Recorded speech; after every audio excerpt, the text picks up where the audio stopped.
Holy cow, we are live. Today is going to be awesome. I am pumped for this episode. Like, oh my gosh, I've had what? What did we meet? We met on Monday? I don't remember.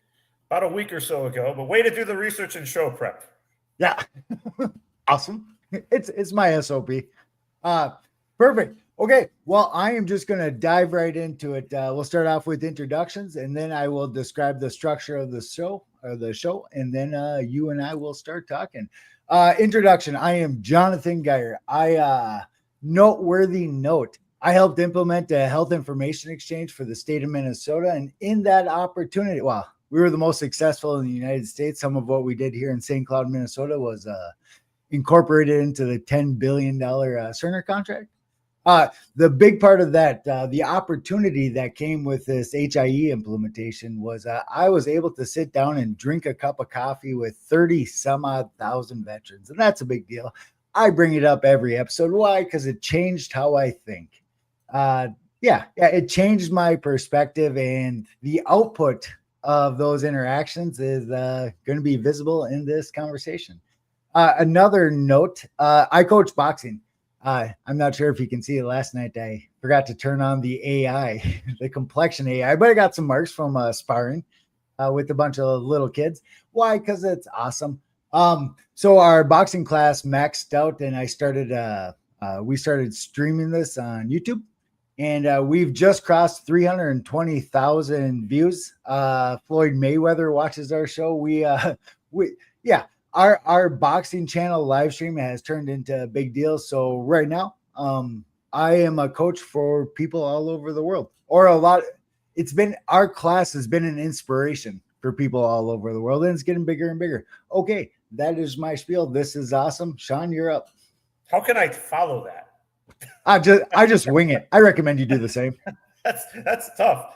Hi, I'm Sean Gold. Floyd Merriweather doesn't watch anything I do. Although when I was in nightlife, I used to watch him all the time as he entered the club. So I guess there's that. Former nightlife ninja, general partner at Improve Ventures. I've been involved in entrepreneurship my entire life.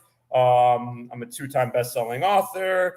I'm the intellectual blood bank for many founders, executives, and VCs across social media. I also appeared on Jeopardy, where I high-fived Alex Trebek on air. So take that, boxing class. Awesome. Which is fair. Which is fair.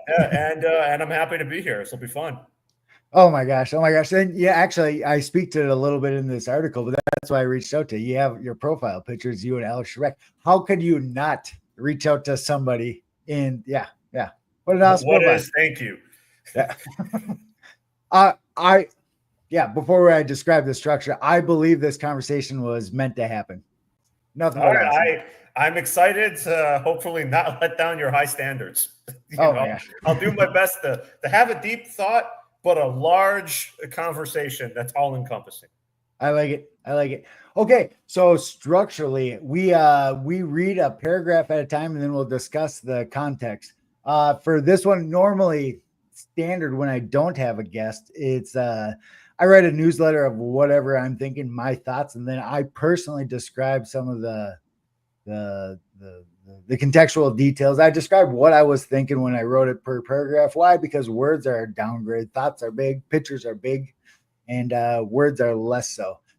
This is a little different with a guest. I try to write my newsletters to build them up, to set them up, to actually like facilitate a good conversation. So the newsletter that I publish on Wednesdays is essentially a conversational structure. It's something to talk about, right? Like it's setups for good conversation. So my ask to you would be chime in anytime. Say if you got something good to say. Say it. How can I top your eloquence? Yeah. it's the flamboyant hand moving. That's the big part, right? You're like sparring with me. It's not a match. keep them on the desk. Come on. I like it. Okay, diving in. Our special guest this week is Sean Gold, and you've likely already read his content this week without knowing it. Sean Gold is a content writer for movie stars, athletes, and some of the most famous CEOs in business. I make a point to build up my guests, right? Oh, like, holy cow. Oh my gosh! Also make a point to say we're under NDA for a lot. So if you want name drops, I can't do it. I like it. Oh my gosh, awesome. I chose the topic for this week. Okay. I believe I speak to this later, further in the article or whatnot, but I would like to describe that conversation we had last week when we were like, okay, so my only requirement for this show is that the guest member comes up with a deep topic or deep topic. That's it. Like everything we do is measured off of that deep topic. And what is a deep topic? It's something that takes some thought, or like a perspective that you can add, because we all have our own unique experiences and whatnot. Where you consider deep might be different than what I consider deep, but it doesn't really matter as long as it's deep. You know what I mean? And okay, well, the way you to put it is that an ant might think the counter to the floor is really deep, but to us, it's just 2 feet. Oh my gosh, that was deep. That was deep. It depends on perspective.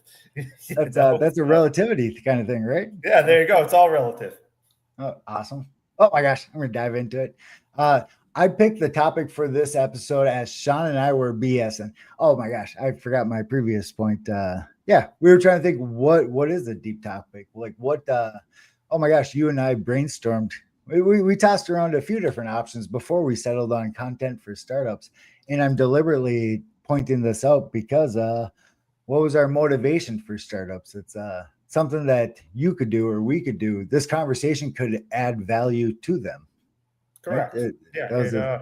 I think it could add value to just anyone right now who's looking to build their presence, whether they're a startup founder, whether they're an executive, whether they're just someone trying to establish themselves.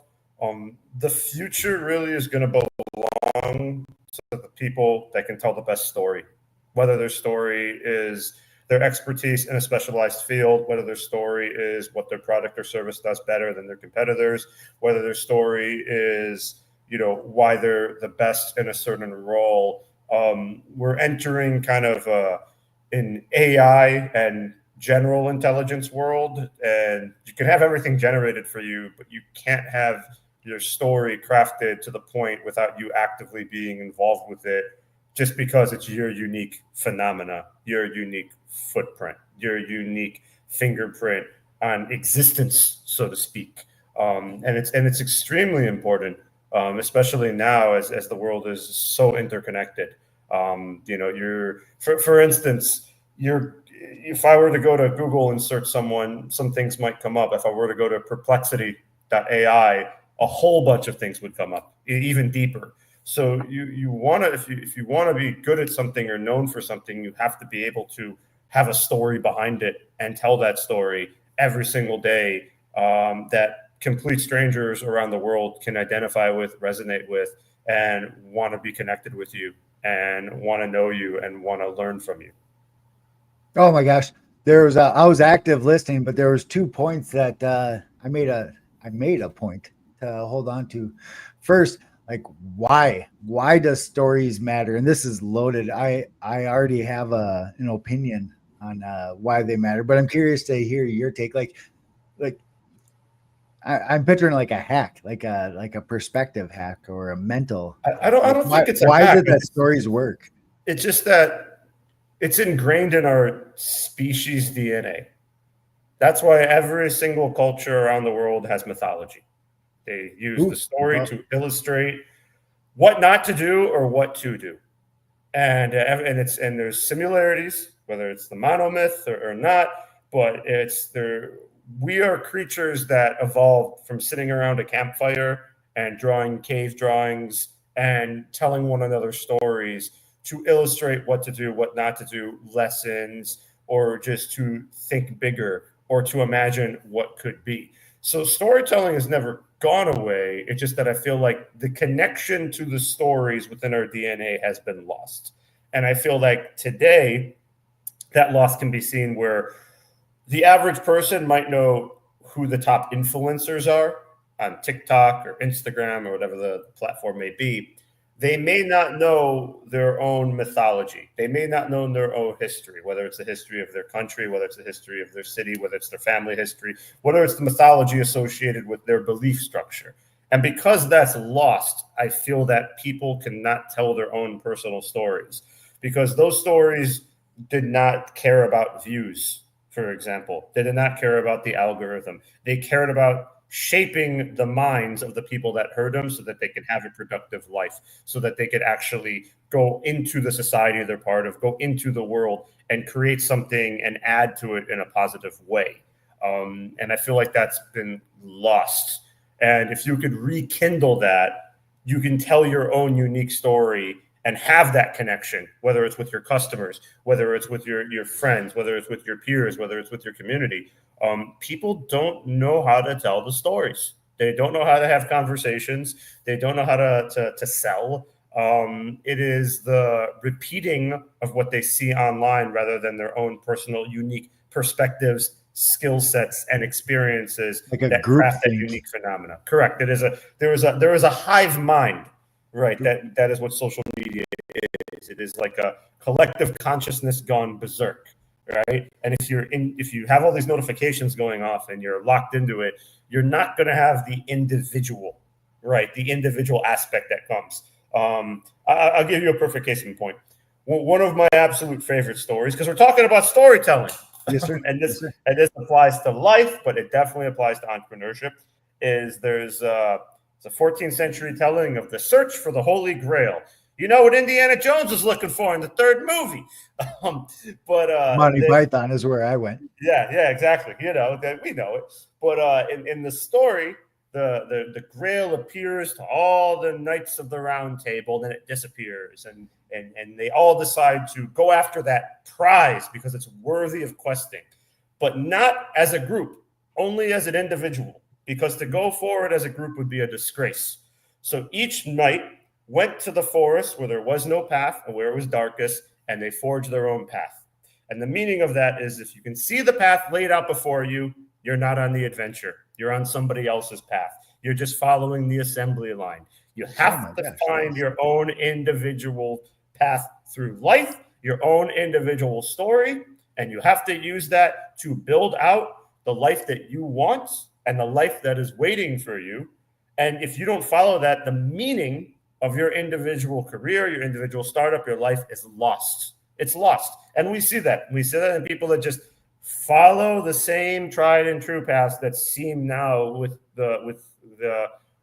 AI advancing as rapidly as it is, we see those paths being eroded, right? We see careers and jobs becoming obsolete. We see degrees becoming useless. So you need to be able to forge your own path, use your different experiences and combine them in a manner that is worthy of your own personal story that you can use for yourself and to inspire those around you. Yeah, but that's scary. Of course it is. It's absolutely scary.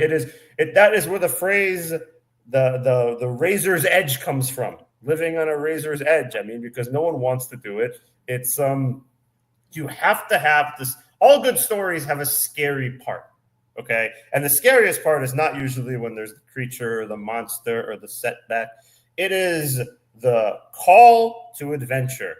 Joseph Campbell has the heroic journey, every story, which we've seen in every single movie with every single mainstream pop culture character. They are experiencing life, and life is dull. They want more, right? And I think everyone listening can attest to this. They're at their same job or their same classes or the same friends. There's a whole world out there. There's just something missing. But when the call to adventure arises, people don't want to answer because it's scary. You are leaving the familiar behind and going on the adventure. And of course, there's the possibility of failure, of fiasco, of loss. But if you don't embrace those risks, you cannot have the adventure. You cannot have the company that you want to be the next Google. You cannot be the CEO that you want to be. You cannot be the best in your field. You cannot be the person that if you want people to follow you and learn from you, and you want them you want to inspire them, you have to go through the trials and tribulations. You have to be scared. I mean, that's essentially what it is. I mean, here's a big part of my story is that when I was 17 and I was just getting into throwing my parties, I chose the University of Miami over the University of Michigan.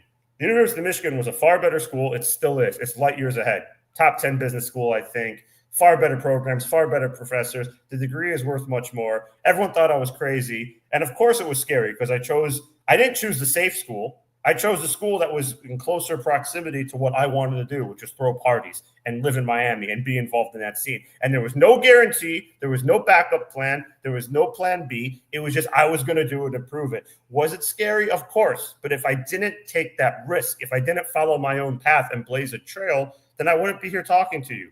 It's that simple. And we have to embrace the unknown and learn to live with that fear, because that is what makes the story so good that we want to tell. I mean, that's going back to the myth. That's everything. It is everybody wants to be Odysseus, but they don't want to get on the ship.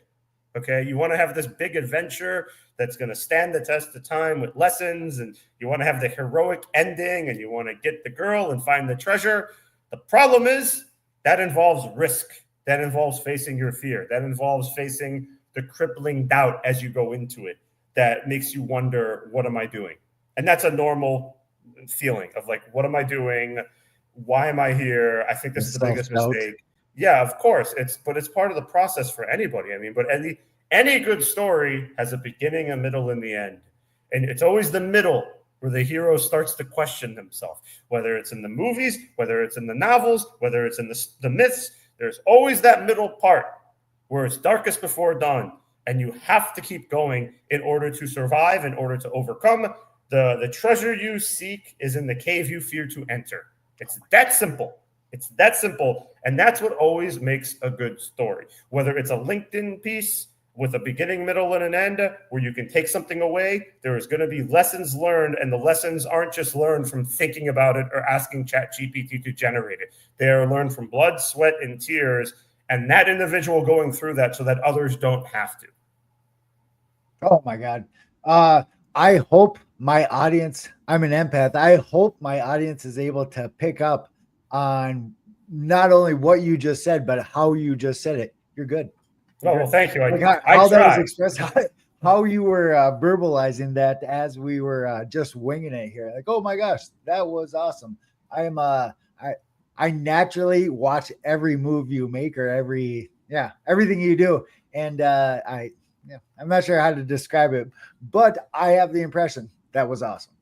Thank you. I appreciate it. Sweet. Going into the next paragraph, we have 13 minutes left. Okay. I picked the topic for this episode as Sean and I were BSing, game planning, and getting to know each other. That's the funny conversation we had last week.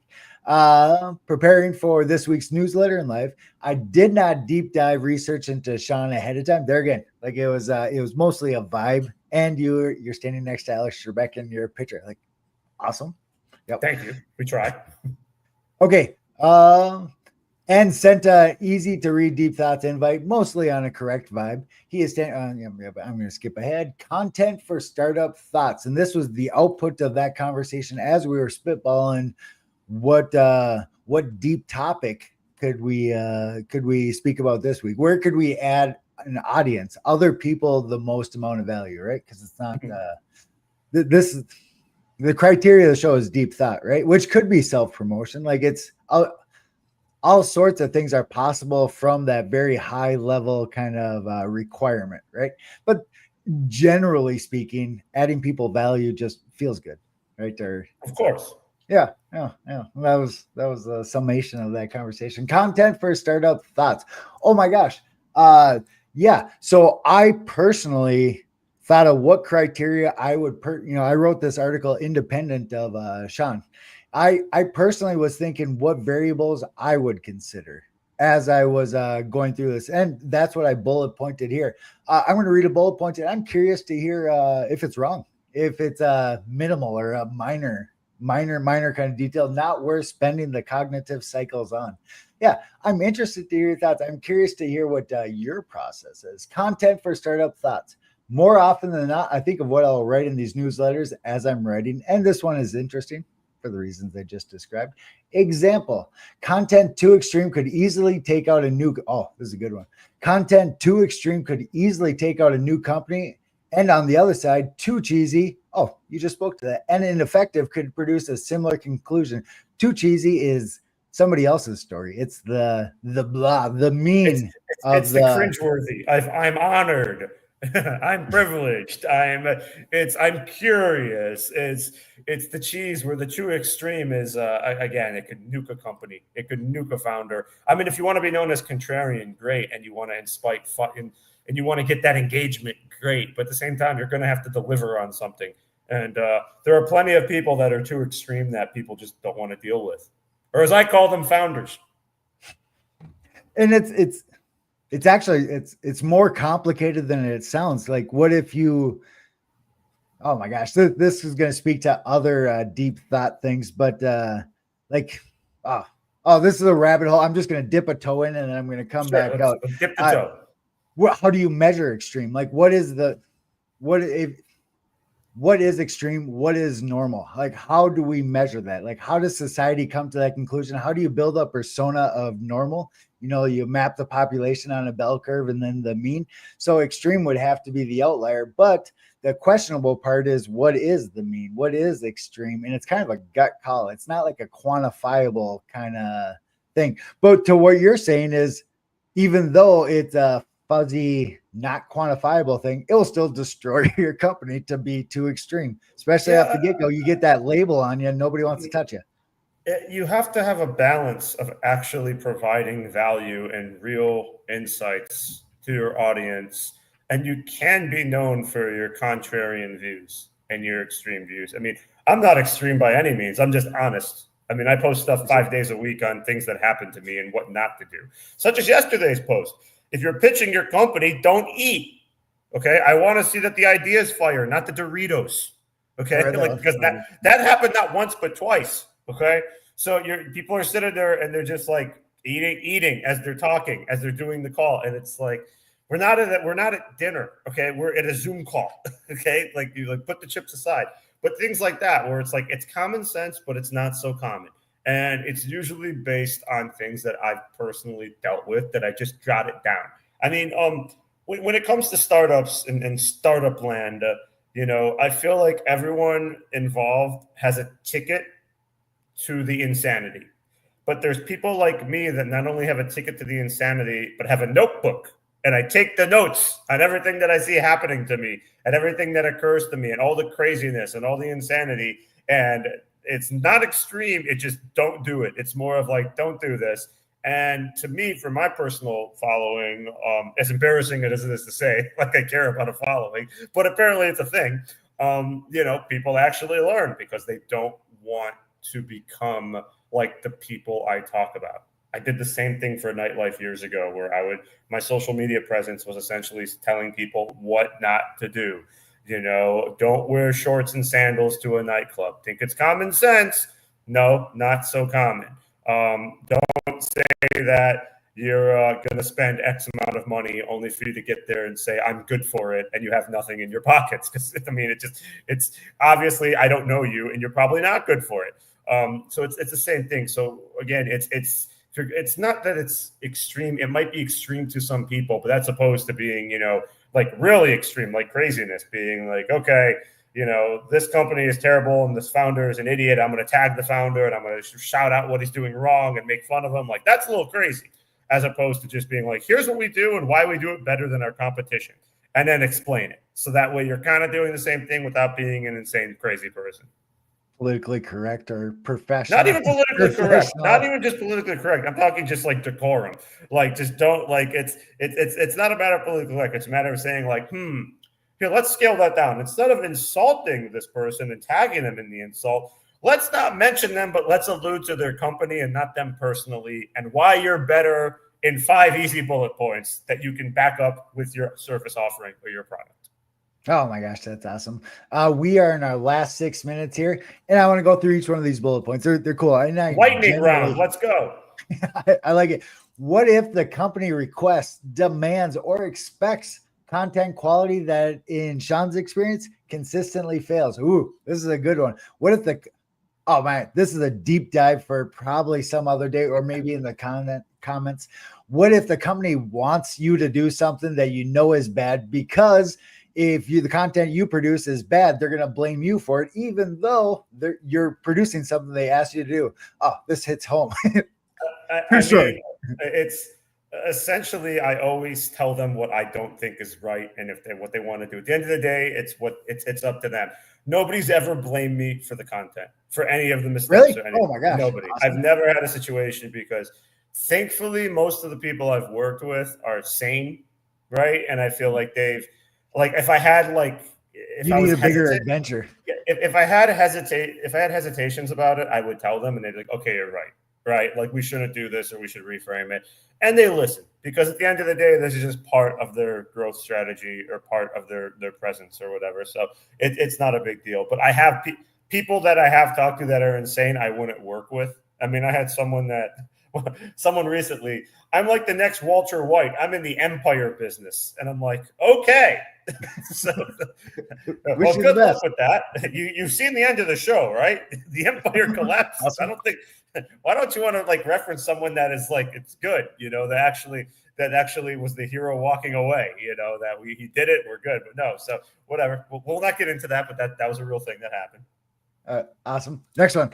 As an outsider, I wonder what level of independent research. Ooh, this is another. Oh my gosh, I read this one through earlier this morning, but holy cow, I've forgotten. It's new. Oh my gosh, this is a good one.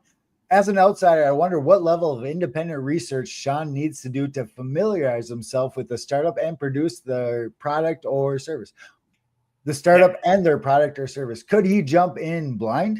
Maybe. I do jump in blind, but I don't jump in blind to craft anything at the start. I jump in blind to understand their tone, their style, and then as well as understanding their vertical, as well as understanding what their product does.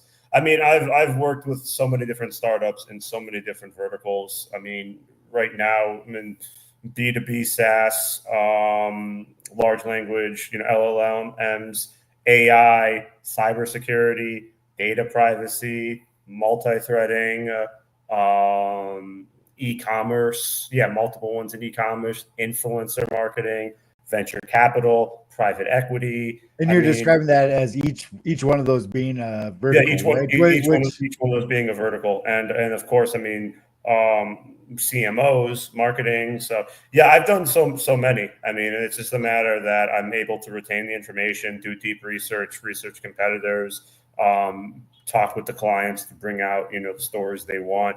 And it's for me, it's fun because I like learning, and who knows, maybe they'll let me be back on Jeopardy and I can use all my knowledge to do it. They'll change the rules. We've been petitioning them to change the rules so that we can come back. Oh my gosh, that's up. And actually, I didn't think of all the associations from all the different markets you going in and all this deep dive research that you just described, giving you an advantage in this research-based game show. Yeah, well, everything helps. Like I said, it's going back to your individual story, and all these little threads come together to deliver this tapestry, right? That is your life, your career, what you do. So essentially, everything, as random as it seems, could come back and play a role. So I never kind of shy away from it unless it's kind of something that I have no interest in or is real boring. Some things are just really, really boring and I don't do True that. We got 2 bullet points left in 1 minute and 30 seconds. Overall, and from Sean's perspective, what types of content work best for what types of startups? Oh, hey, this is a good one. It really depends, to be honest. The best content that I've seen perform is ones that either teach some really good personal, like life lessons from personal stories, nice. And the ones about overcoming challenges and failures. The ones that don't perform as good are just kind of the one, and I don't really write it, but it's like bland stuff. It's like, here's what I learned while spending 2 weeks as an intern. Like, that stuff doesn't really work. But the actual meat of the stories that has complete strangers liking, sharing, and actually following and learning, those are what work best. Oh my gosh, we only have 1 minute left. I am interested to deep dive that one with you a little bit more. I might ping you on the comments. Why? Because it's good promotion, and I want to know more. That's good. That is my world right now. All right, I'm happy to answer any questions. I like it. Last 30 seconds. Sean offered to introduce me to a bunch of awesome high-level people. I wonder what role networking plays in his line of work. Let's just leave it at that. Oh my gosh, it plays a major role. Probably the most my best skill set and the most important, and everyone should be networking every day because you never know who you will meet or who will open a door for you. Oh my gosh. White House staff attend nearly every one of these episodes. Why? Because I reached out to them.